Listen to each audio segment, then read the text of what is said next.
মঙ্গলজনক নয়, কুলক্ষণে নয়। সফর মাস অমঙ্গলজনক নয়, কুলক্ষণে নয়। সম্মানিত মুসল্লিয়ান একরাম, তাহলে পরে অমঙ্গল যত কুলক্ষণ যা কিছু আছে এগুলা হচ্ছে ফাবিমা কাসাবাত আইদিকুম, এগুলা হচ্ছে আমাদের হাতের কামাই। জোরে কোন সুবহানাল্লাহ। তাহলে কোনো সময় খারাপ নয়, কোনো মাস খারাপ নয়, কোনো দিন খারাপ নয়, কোনো সপ্তাহ খারাপ নয়। খারাপ হচ্ছে ফাবিমা কাসাবাত আইদিকুম, অর্থাৎ আল্লাহ বলতেছেন তোমাদের যত মুসিবত আসে সব তোমাদের হাতের কামাই, তোমার হাতের অর্জনের কারণে এসব মুসিবত হয়। আল্লাহু আকবার, জোরে কোন আল্লাহ। এজন্য মনে রাখবেন মুসিবত আসে তিন কারণে। কয় কারণে? তিন কারণে। এক নম্বর হচ্ছে আল্লাহ পাকি দেয় ডাইরেক্ট, স্বয়ং আল্লাহ পাকি ডাইরেক্ট তার পক্ষ থেকে দেয়। দুই নম্বর হচ্ছে আপনার তকদিরে যেটা লেখা থাকে ওটা হবেই। তিন নম্বর হচ্ছে আমার আপনার হাতের কামাই। এই তিন ধরনের মুসিবত ছাড়া, এজন্য সফর মাসকে তারা অমঙ্গল মনে করত, কুলক্ষণে মনে করত। এজন্য সম্মানিত মুসল্লিয়ান একরাম, কুরাইশরা বছরে দুইবার ব্যবসা করত। তাদের ব্যবসা ছিল তাদের প্রধান জীবিকা। বছরে দুইবার ব্যবসা করত। একবার গেত ইয়ামেনের দিকে সম্মানিত মুসল্লিয়ান একরাম, আরেকবার গেত সিরিয়ার দিকে। দুইবার ব্যবসা করত। আর এই দুইবার ব্যবসা করার কারণেই আরববাসীরা জীবন জীবিকা নির্বাহ করত। ব্যবসা বাণিজ্য বন্ধ, আরববাসীদের পেটের খাওয়াও বন্ধ। আল্লাহু আকবার, জোরে কোন। এজন্য তারা সিরিয়ার দিকে একবার ভ্রমণ করত ব্যবসার জন্য 6 মাস পর পর। আরেকবার গেত ইয়েমেনের দিকে। আল্লাহ রাব্বুল আলামিন সেই তাদের সফর, তাদের যে ব্যবসার ভ্রমণ, সেই কথাটা আল্লাহ রাব্বুল আলামিন সূরা কুরাইশের মধ্যে আল্লাহ বলে দিয়েছেন। জোরে কোন সুবহানাল্লাহ। লিইলাফি কুরাইশ ইলাফিহিম রিহলাতাশ শিতাই ওয়াস সাইফ। আপনারা আরেকটা কথা শুনলে আশ্চর্য হবেন, সেটি হচ্ছে এই সূরা ফিলের পরেই কিন্তু কুরাইশ, ঠিক কিনা? সূরা ফিল আলাম তারার পরে সূরা কুরাইশ। সূরা কুরাইশ এবং ফিল এই দুটি আমরা দুটি সূরা দেখি। নবীজির যুগে এটা এক সূরা ছিল। জোরে কোন সুবহানাল্লাহ। এজন্য সূরা ফিলের পরে সূরা কুরাইশ যদি পড়েন বিসমিল্লাহ না বললেও চলে, কারণ এই দুটি সূরা, সূরা ফিল অর্থাৎ আলাম তারা আর কুরাইশ লিইলাফি কুরাইশ, দুটি এক সূরা ছিল। দুই সূরার মাঝখানে নবীজির যুগে বিসমিল্লাহ ছিল না, কারণ দুই সূরার অর্থ একই রকম, দুই সূরার প্রেক্ষাপট শানে নজুল একরকম। দুই সূরা এক বিষয়ে নাজিল হয়েছে, তা অর্থ বললেই বোঝা যায়। সুবহানাল্লাহ, যেরকম এই দুটি সূরা একটা বিষয়ে নাজিল হয়েছে সেটা বললেই বোঝা যায়। কিন্তু রাসূল সাল্লাল্লাহু আলাইহি ওয়াসাল্লামের যুগে দুই সূরার মাঝখানে কোনো বিসমিল্লাহ ছিল না। এজন্য আপনি চাইলে বিসমিল্লাহ নাও পড়তে পারেন, পড়াটা ভালো যেহেতু দেওয়া হয়েছে। সম্মানিত মুসল্লিয়ান কেরাম, নবীজির যুগে সাহাবায়ে কেরামের যুগে এই দুই সূরাকে এক সূরা ধরা হতো। পরবর্তী যুগে হযরত উসমান রাদিয়াল্লাহু তাআলা যখন কোরআন শরীফকে একত্রিত করেন, হযরত উসমান রাদিয়াল্লাহু তাআলার যুগে দুই সূরার মাঝখানে বিসমিল্লাহ দিয়ে দুইটাকে আলাদা করে দেওয়া হয়েছে। জোরে কোন সুবহানাল্লাহ। এখন বলবেন যে আল্লাহ পাক নাজিল করলো এক সূরা, উসমান করলো দুই সূরা, কথা বুঝতে পারছেন? তাই এটা কি জায়েজ হয়েছে? অবশ্যই জায়েজ হয়েছে। কারণ রাসূল সাল্লাল্লাহু আলাইহি ওয়াসাল্লামের সাহাবায়ে কেরাম যদি কোনো কাজ করে, সমস্ত সাহাবীরা যদি সেটা সমর্থন করে, সেটা সাথে সাথে জায়েজ হয়ে যায়। জোরে কোন সুবহানাল্লাহ। নবীজির কোনো সাহাবী যদি একটা কাজ করে, সমস্ত সাহাবীরা যদি সেটা সমর্থন করে, সেটা জায়েজ হয়ে যায়। দেখেন, আমরা তারাবি পড়ি, নবীর যুগে তারাবির কোনো জামাত ছিল না, আবু বকরের যুগেও ছিল না। হযরত উমর তারাবির জামাত চালু করছে, সমস্ত সাহাবী সমর্থন করছে। সমস্ত সাহাবী সমর্থন করার কারণে তারাবির জামাত সুন্নাতে মুআক্কাদা আবশ্যক হয়ে গেছে। জোরে কোন সুবহানাল্লাহ। নবীজিও তারাবির জামাতকে আবশ্যক করেন নাই, আবু বকর সিদ্দিকও করেন নাই, হযরত উমর আবশ্যক করছে, সমস্ত সাহাবী সমর্থন করছে, যার কারণে তারাবির জামাতও আমাদের জন্য আবশ্যক হয়ে গেছে। এই পাওয়ার, এই ক্ষমতা আল্লাহর রাসূল এবং আল্লাহ সাহাবায়ে কেরামদেরকে দিয়েছেন। জোরে কোন সুবহানাল্লাহ। এজন্য দুই সূরার মাঝখানে বিসমিল্লাহ ছিল না। হযরত উসমান রাদিয়াল্লাহু তাআলা বিসমিল্লাহ লাগাইছেন। লাগানোর পরে সমস্ত সাহাবী যখন সমর্থন করছে, সাথে সাথে সূরা 113টা থেকে 114টা হয়ে গেছে। সুবহানাল্লাহ, জোরে কর। সাহাবীদের পাওয়ার চিন্তা করছেন? সাহাবীদেরকে কি রকম পাওয়ার আল্লাহ দিয়ে দিয়েছেন। আল্লাহ বলতেছেন লিইলাফি কুরাইশ, কুরাইশদের নেশা আছে, আকর্ষণ আছে, আসক্তি আছে। কুরাইশরা ব্যবসা লিইলাফি কুরাইশ ইলাফিহিম কুরাইশের ব্যবসার বাণিজ্যের প্রতি তাদের বড় আকর্ষণ। সুবহানাল্লাহ জোরে বলুন। কুরাইশরা ব্যবসা, পৃথিবীর মধ্যে সর্বশ্রেষ্ঠ বংশ কুরাইশ, তারা ব্যবসা বাণিজ্য করত। তাদের আসক্তির কথা, তাদের ব্যবসার প্রতি যে তাদের আকর্ষণ, ব্যবসার প্রতি যে তাদের নেশা, এটা আল্লাহ তুলে ধরছেন। লিইলাফি কুরাইশ, ব্যবসার প্রতি কুরাইশদের বড় নেশা, বড়ই আকর্ষণ। ইলাফিহিম রিহলাতাশ শিতাই ওয়াস সাইফ, গ্রীষ্মকালীন এবং শীতকালীন যে দুটি সফর ব্যবসার উদ্দেশ্যে, শীতকালে একবার ব্যবসা করার জন্য সফর করত, গ্রীষ্মকালে একবার ব্যবসা করার জন্য সফর করত। আল্লাহ রাব্বুল আলামিন দুটি সফরের কথা সূরা কুরাইশের মধ্যে তুলে ধরে বলতেছেন। রিহলাতাশ শিতাই ওয়াস সাইফ, শীতা মানে শীত, আমরা যে শীতকাল বলি এটা আরবি শব্দ। রিহলাতাশ শিতাই ওয়াস সাইফ, গ্রীষ্মকাল এবং শীতকালের যে তাদের ব্যবসার সফর, তাদের যে আকর্ষণ, তাদের যে আসক্তি, এটা আল্লাহ রাব্বুল আলামিন তুলে ধরেছেন। আর এই ব্যবসা বাণিজ্য কুরাইশদের জন্য একটা নিয়ামত করে দিয়েছেন। জোরে কোন সুবহানাল্লাহ। আল্লাহ বলেন, ফালিয়াবুদু রাব্বা হাযাল বাইত, কুরাইশরা তোমরা আমার ঘরের এই রবের, এই প্রতিপালকের, ঘরের প্রতিপালকের ইবাদত করো, কাবা ঘরের প্রতিপালকের ইবাদত করো। কারণ যেই কাবা ঘরের প্রতিপালক, ফালিয়াবুদু রাব্বা হাযাল বাইত আল্লাযী আত'আমাহুম মিন জু, তোমাদের এই কাবা ঘরের উসিলায় তোমাদেরকে ক্ষুধার থেকে মুক্তি দিয়েছেন। জোরে কোন সুবহানাল্লাহ। আরব দেশ কোনো ফসল হয় না, ফল হয় না, না খেয়ে মরতো। আল্লাহ বলেন, আমার কাবা ঘরের উসিলায় তাদেরকে আমি, আমার কাবা ঘরের উসিলায় আমি তাদেরকে বাঁচায় রাখছি। সুবহানাল্লাহ জোরে কোন। আল্লাযী আত'আমাহুম মিন জু ওয়া আমানাহুম মিন খাউফ, ক্ষুধার থেকে আমি তাদেরকে মুক্ত রাখেছি, ভয় থেকে তাদেরকে মুক্তি রাখছি। কাবা ঘরের উসিলায়, কার উসিলায়? কাবা ঘরের উসিলায়। সম্মানিত মুসল্লিয়ান একরাম, তাহলে তাদের যে বছরে দুইবার ব্যবসা করত, এই ব্যবসার মধ্যে কাবার উসিলায় বরকত দিত কে? আরো জোরে বলেন, কে বরকত দিত? কাবা ঘরের উসিলায় কুরাইশদের ব্যবসার মধ্যে আল্লাহ বরকত দিত। এজন্য সম্মানিত মুসল্লিয়ান একরাম, সূরা আলাম তারা এবং ফিলের অর্থ একই পাঠ করলে বোঝা যায়, একই বিষয়ের দুটি অর্থ বোধক সূরা। সম্মানিত মুসল্লিয়ান একরাম, এবার আসেন, কেন এখন রোজা কার্তিক মাসেও পড়ে, চৈত্র মাসেও পড়ে, বৈশাখ মাসেও পড়ে, ভাদ্র মাসেও পড়ে, ঘুরে কিনা ঘুরে। এখন ওই আরবি মাস ঘোরার কারণে কুরাইশদের ব্যবসাও ঘুরে। কথা বুঝতে পারছেন? ব্যবসা মহরমের মধ্যে পড়ে, রবিউল আউলের মধ্যে পড়ে, ওই যে 6 মাস পর পর যে ব্যবসা বাণিজ্য করে, এই মাস ঘুরার কারণে ব্যবসা একবার পরে মহরমে, একবার পরে সফরে, একবার পরে রবিউল আউলে, একবার পরে রোজার মাসে। কথা বুঝতে পারছেন? তো ঘুরার কারণে এক এক সময় এক একবার পরে, কিন্তু কুরাইশ ব্যবসায়ীরা সফর মাসকে তারা অলক্ষণ মনে করতো। নাউজুবিল্লাহ জোরে কোন নাউজুবিল্লাহ।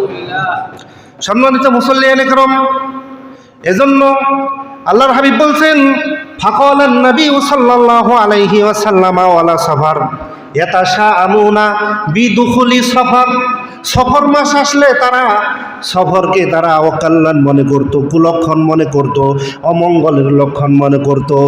আর নবীজি বলেন, ওয়ালা সফর, সফর মাসের মধ্যে কোনো অলক্ষণ নাই, সফর মাসের মধ্যে কোনো কুলক্ষণ নাই, সফর মাসের মধ্যে কোনো মন্দ নাই। আল্লাহু আকবার জোরে কোন। সফর মাসের মধ্যে কোনো কুলক্ষণ নাই, কোনো অমঙ্গল নাই, কোনো অলক্ষণ নাই। আল্লাহর হাবিব সাল্লাল্লাহু আলাইহি সাল্লাম বলেছেন, আর আল্লাহর হাবিব বলছেন, আতিয়ারাতু শিরকুন ক্বালাহু সালাসা, আল্লাহর হাবিব বলছেন কুলক্ষণ মানা শিরক, সফর মাস যে অলক্ষণ এটা মানাও শিরক। নাউজুবিল্লাহ জোরে কোন। যদি কেউ মনে করে সফর মাস কুলক্ষণ, তাহলে শিরক হবে। নবীজি বলে দিয়েছেন যে আতিয়ারাতু শিরকুন, কুলক্ষণ মানা, অমঙ্গল মানা শিরক। আমি বলছি, বিপদ আপদ আসে আল্লাহর পক্ষ থেকে, বিপদ আপদ আসে আপনার তকদিরের পক্ষ থেকে, বিপদ আপদ আসে আপনার হাতের কামাই থেকে। এর বাইরে কোনো অমঙ্গল নাই, এর বাইরে কোনো কুলক্ষণ নাই, এর বাইরে কোনো অমঙ্গল অলক্ষণ নাই। আল্লাহু আকবার জোরে কোন। দেখেন, কোনো সময় সফরে বাহির হওয়ার সময় আরব দেশের লোকেরা সফরে বাহির হওয়ার সময় পাখি ছেড় দিত। পাখি ছেড় দিলে পাখি যদি ডান দিকে যেত তাহলে মনে করতো সুলক্ষণ, যাত্রা শুভ। পাখি যদি বাম দিকে চলে যাইতো তাহলে মনে করতো যাত্রা নাস্তি। হিন্দুরা এটা করে, এখনো হিসাব করে, কোন দিকে গাটাগাটি করে, কোন দিন যাত্রা শুভ, কোন দিন নাস্তি। ইসলামে যাত্রা শুভ নাস্তি নাই। আল্লাহু আকবার জোরে কোন। ইসলামের বিপদ আপদ আল্লাহর পক্ষ থেকে। ইসলামের বিপদ আপদ আসে আপনার নিজের হাতের কামাই মন্দ কাজের জন্য। ইসলামে বিপদ আপদ আসে সম্মানিত মুসল্লিয়ান একরাম তকদিরের কারণে, কোনো শুভ অশুভ অমঙ্গলের লক্ষণের কারণে বিপদ আপদ আসে না। বিপদ আপদ আসে আল্লাহর পক্ষ থেকে। বিপদ আপদ আসে তকদিরের পক্ষ থেকে, বিপদ আপদ আসে নিজের হাতের কামাইয়ের কারণে। সম্মানিত মুসল্লিয়ান একরাম, ক্ষণ সময়, এজন্য আপনার পেশা কোনো অমঙ্গল নয়, কুকুরের ডাকা কোনো অমঙ্গল নয়। সম্মানিত মুসল্লিয়ান একরাম, পেশা কোনো অমঙ্গল নয়, কুকুরের ডাকা অমঙ্গল নয়। ইষ্টি কুটুম পাখি ডাকলে মনে করে ইষ্টি আইব, এটা কুসংস্কার। নাউজুবিল্লাহ জোরে কোন। ইষ্টি কুটুম পাখি ডাকলে ইষ্টি আইব, এগুলা কুসংস্কার, এগুলা ইসলাম বিশ্বাস করে না। ব্যাঙ্গে ডাকলে, গুই হুঙ্গু ডাকলে বৃষ্টি নামবে, এগুলাও কুসংস্কার। ব্যাঙ্গে ডাকলেও বৃষ্টি আসবে, না ডাকলেও আসবে, যখন আসার তখন ওইভাবেই আসবে। গুই হুঙ্গু ডাকলেও বৃষ্টি আসবে, গুই হুঙ্গু না ডাকলেও বৃষ্টি আসবে। ইসলাম এই সমস্ত কুসংস্কার প্রশংসা করে, কুসংস্কার এগুলা বিশ্বাস করে না। নবীজি সাল্লাল্লাহু আলাইহি ওয়াসাল্লাম বলে দিয়েছেন, আত্মীয়ারা তো শিরকুন, এই সমস্ত কুসংস্কার, কুলক্ষণ, অলক্ষণ, অমঙ্গলের লক্ষণ, এগুলা বিশ্বাস করা শিরক। নাউজুবিল্লাহ জোরে কোন। সম্মানিত মুসল্লিয়ান একরাম, আমার এক বন্ধু, ওই যুগে সাইকেল ছিল, তো দাঁড়াইছে সামনে, আমি যে বন্ধু মানুষ তো সামনে যে তার চাকার উপরে দিছি পাড়া, কথা বুঝতে পারছেন, চাকার উপরে, বন্ধু মানুষ ফ্রি, চাকার উপরে পাড়া দিছি, কয় তুই চাকায় পাড়া দিস, আমার সাইকেল এখন অ্যাক্সিডেন্ট হবো। নাউজুবিল্লাহ জোরে কোন। কয় আমার সাইকেল এখন অ্যাক্সিডেন্ট হবো, তুই চাকায় পাড়া দিস। আমি বলছি এগুলা কুসংস্কার, কুলক্ষণ, অলক্ষণ, অমঙ্গলের লক্ষণ। ইসলাম এগুলা বিশ্বাস করে না। কি করে? এগুলা ইসলাম বিশ্বাস করে না, এজন্য এগুলো মানা যাবে না। ব্যাঙ্গে ডাকলে বৃষ্টি হবে, গুই হুঙ্গু ডাকলে বৃষ্টি হবে। কাকের ডাকও অলক্ষণ নয়, পেঁচার ডাকও অলক্ষণ নয়। হুতুম পেঁচায় হু হু করে ডাকে, এটাও অলক্ষণ নয়। নিম পাখি সারা রাত নিম নিম করে। সম্মানিত মুসল্লিয়ান, আমরা ডেইলিয়া তাড়াই দেই, ঠিক কিনা? ডেইলিয়া তাড়ানোর দরকার নাই। পেঁচার কারণে কোনোদিন অমঙ্গল আসে না, কাকের ডাকের কারণে কোনোদিন অমঙ্গল আসে না, কুকুরের ডাকের কারণে কোনোদিন অমঙ্গল আসে না। সম্মানিত মুসল্লিয়ান একরাম, ব্যাংকের গুই হুঙ্গুর ডাকের কারণে অমঙ্গল আসে না। এগুলো কুসংস্কার, এগুলো বিশ্বাস করা যাবে না। মনে রাখতে হবে, বিপদ আপদ অ্যাক্সিডেন্ট আসে আল্লাহর পক্ষ থেকে। কার পক্ষ থেকে? ওয়ালানাবলুওয়ান্নাকুম বিশাইইম মিনাল খাউফি ওয়াল জুই। আল্লাহ বলেছেন, আমি পরীক্ষা করব ক্ষুধার দ্বারা, আমি পরীক্ষা করব অভাব দ্বারা। এজন্য আল্লাহর পক্ষ থেকে আসে। 2 নাম্বার আসে তকদিরের পক্ষ থেকে। আপনার তকদিরে যেটা লেখা আছে ওটা আসবেই, ওটা এড়ানোর কোনো পথ নাই, ওটা এড়ানোর কোনো জু নাই। 3 নাম্বার হচ্ছে হাতের কামাই, নিজের মন্দ পদক্ষেপের কারণে, নিজের মন্দ কর্মপদ্ধতির কারণে, নিজের হাতের অর্জনের কারণে আমরা বিপদ ডেকে আনি, ঠিক কিনা জোরে কোন। সম্মানিত মুসল্লিয়ান একরাম, এজন্য ইসলাম অমঙ্গল বিশ্বাস করে না, কুলক্ষণ বিশ্বাস করে না। সফর মাস অমঙ্গল নয়। তো যাই হোক, যে কথা বলছিলাম, কুরাইশদের ব্যবসা বাণিজ্য যখন আসছে, আসার পরে দিয়া কুরাইশদের ব্যবসা বাণিজ্য যখন আসছে, আসার পরে দিয়া ব্যবসা পড়ছে 6 মাস পর পর। এইবার সফর মাসে পড়ছে। কোন মাসে পড়ছে? জোরে বলেন, কি মাসে পড়ছে? ব্যবসা এসে পড়ছে সফর মাসে। কুরাইশরা বলতেছে, সর্বনাশ, এই অলক্ষণের মাসে, কুলক্ষণের মাসের মধ্যে আমাদের ব্যবসা পড়ছে, আমাদের ব্যবসায় তো লস হবে, আমাদের ব্যবসায় ভাটি হবে। এখন কি করা যায়? সফর মাসে ব্যবসা করা যাবে না। তা আরববাসীরা মিটিংয়ে বসছে। মিটিংয়ে বসে এবার চিন্তা করতেছে, সফর মাস কিভাবে কাটানো যায়। ব্যবসা তো এই সময় আমাদের করতেই হবে, ব্যবসা তো আর উল্টান যায় না। এখন কি করা যায়? তারা পদ্ধতি অবলম্বন করছে। সকলে মিলে বইছে, আরববাসীরা বইছে। তারা বলতেছে, মাছ বানাবো আমরা 13টা। কয়টা বানাবো? মাছ বানাবো আমরা 13টা। সম্মানিত মুসল্লিয়ান একরাম, 13টা মাছ বানাইছে। সম্মানিত মুসল্লিয়ান একরাম, 13টা মাছ যখন বানাইছে, আল্লাহ রাব্বুল আলামিন বলতেছেন, 13 মাস কেন বানাইলে? 13 মাস তো কখনো বানানো যায় না। আল্লাহু আকবার জোরে কোন। আল্লাহ বলতেছেন, আমি মাস দিছি 12টা, তোমরা বানাইলে 13টা। এই 13টা মাস বানানো, আল্লাহ বলতেছেন, ইন্নামান নাসিউ জিয়াদাতুন ফিল কুফর। তোমরা যে মাস 12টার থেকে 13টা বানাইলে, তোমরা কুফরি করলা। নাউজুবিল্লাহ জোরে কোন। ইন্নামান নাসিউ জিয়াদাতুন ফিল কুফর।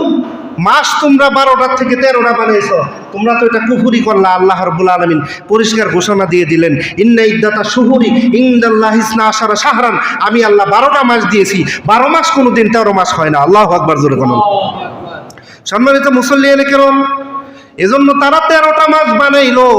13টা মাস বানাইয়া সফর মাসের নাম পরিবর্তন করে আরেকটা রাখলো। নাউজুবিল্লাহ। সফর মাসের নাম পরিবর্তন করে আরেকটা রাখলো। সফর মাস নিয়ে ফেলাইলো বছরের শেষে। কথা বুঝতে পারছেন? বছরের শেষে ফেলাইয়া এইবার যায় তারা ব্যবসা বাণিজ্য শুরু করলো।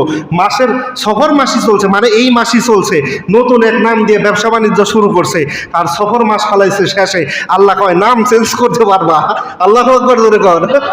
সফর মাসের নাম চেঞ্জ করতে পারবা, সময় চেঞ্জ করতে পারবা না। আমার হিসাবে মাস 12টাই দিছি। জোরে কোন সুবহানাল্লাহ। সম্মানিত মুসল্লিয়ান কিরাম, এজন্য মাসে কোনো কুলক্ষণ নয়, সময়ে কোনো কুলক্ষণ নয়, সপ্তাহে কোনো কুলক্ষণ নয়, বছরে কোনো কুলক্ষণ নাই। আর একটা কথা হচ্ছে আখিরি সাহার সোমবার, মনে রাখবেন হাদিসে, কোরআন হাদিসে আখিরি সাহার সোমবার কোনো ভিত্তি নাই। আল্লাহু আকবার জোরে কোন। আখিরি সাহার সোমবার কোনো ভিত্তি নাই, কারণ নবীজি সুস্থ হয়েছিলেন বৃহস্পতিবারে, কিবারে? আর সেখানে সোমবার বলা হয় বুধবারে। এগুলা মানুষের বানানো ইতিহাস, কোরআন হাদিসের সাথে এগুলার কোনো সম্পর্ক নাই। নবীজি সফর মাসের বৃহস্পতিবারে সুস্থ হয়েছিলেন, আবার তারপরের দিনই অসুখ হয়েছিলেন, যেটা ছিল ইন্তেকালের অসুখ। এটা কিসের অসুখ ছিল? ইন্তেকালের অসুখ ছিল। নবীজি বৃহস্পতিবারে অসুস্থ অবস্থায় একটু গোসল করলেন, তার স্ত্রীদেরকে বললেন আমাকে একটু পানি ঢেলে দাও। পানি ঢেলে দেওয়ার পর দিয়ে নবীজি গোসল করার পর একটু সুস্থ হইলেন, যাওয়ার পর মসজিদে যায় ভাষণ দিলেন। অবশ্যই তারপরের দিনই আবার নবীজির অসুস্থতা বেড়ে গেল। সম্মানিত মুসল্লিয়ান ইকরাম, তাহলে আখিরি সাহার সোমবার যেটা বুধবার বলা হয়, এটা ইতিহাসে কোনো ভিত্তি নাই। নবীজি সুস্থ হয়েছিলেন বৃহস্পতিবারে। আল্লাহু আকবার জোরে কোন। আল্লাহ। সম্মানিত মুসল্লিয়ান ইকরাম, এজন্য কুলক্ষণ মনে রাখবেন। আজকের বিষয়বস্তুই হচ্ছে আল্লাহ রাব্বুল আলামিন কুরআনুল কারীমের মধ্যে বলে দিয়েছেন, আল্লাহ রাব্বুল আলামিন কুরআনুল কারীমের মধ্যে বলে দিয়েছেন যে তোমরা যে অলক্ষণগুলো বিশ্বাস করো, অমঙ্গলগুলো বিশ্বাস করো, এগুলো আল্লাহ রাব্বুল আলামিন সূরা ইয়াসিনের মধ্যে বলতেছেন, হ্যাঁ বলতেছেন যত মন্দ আসে তোমাদের হাতের কামাই, ক্বালু তাইরুকুম মাকুম। আল্লাহ রাব্বুল আলামিন বলতেছেন যত অমঙ্গল, কুলক্ষণ, অলক্ষণ, এগুলো তোমাদের সাথের কামাই। আল্লাহু আকবার জোরে কোন। তাহলে পেশার দ্বারা আল্লাহ হাবিব বলছেন লা আদুয়া ওলা হামাতা ওলা তিয়রাতা ওলা সাফারা, পেশার মধ্যে কোনো অমঙ্গল নাই। নবীজি বলেছেন লা আদুয়া, ইসলামে কুলক্ষণ বলে কিছু নাই। ওলা সাফারা, সফর মাসে কোনো অমঙ্গল নাই। ওলা হামাতা, পেতাত্তা, পেশা বলতে কিছু নাই। যারা মনে করে আত্মায় ফাঁসি নিয়ে মরলেই ওই আত্মা ক্ষতি করবে, এটা কুসংস্কার।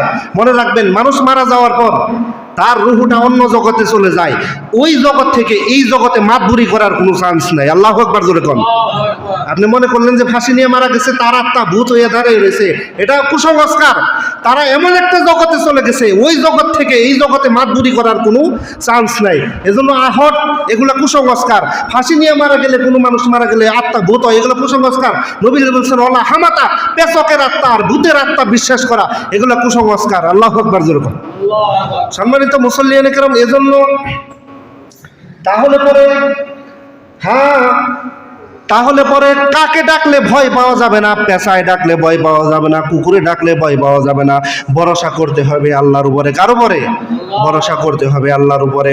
সম্মানিত মুসল্লিয়ান কিরাম, মনে রাখবেন নসিবের মন্দ, নসিবের মন্দ যেটা ওটা আসবেই, আল্লাহ যেটা দিবে ওটা আসবেই। তারপরে আমার হাতের কামাই যেটা, এটা আসবেই, এটাকে কেউ ফিরাইতে পারে না। পাখির সাথে, পেশার সাথে, ভূতের সাথে, কাকের সাথে এটার কোনো সম্পর্ক নাই। আল্লাহু আকবার জোরে কোন। আল্লাহ। তাহলে ভরসা করতে হবে আল্লাহর উপরে। কার উপরে? আল্লাহর উপরে ভরসা করতে হবে। শেষের দিকে যাচ্ছি।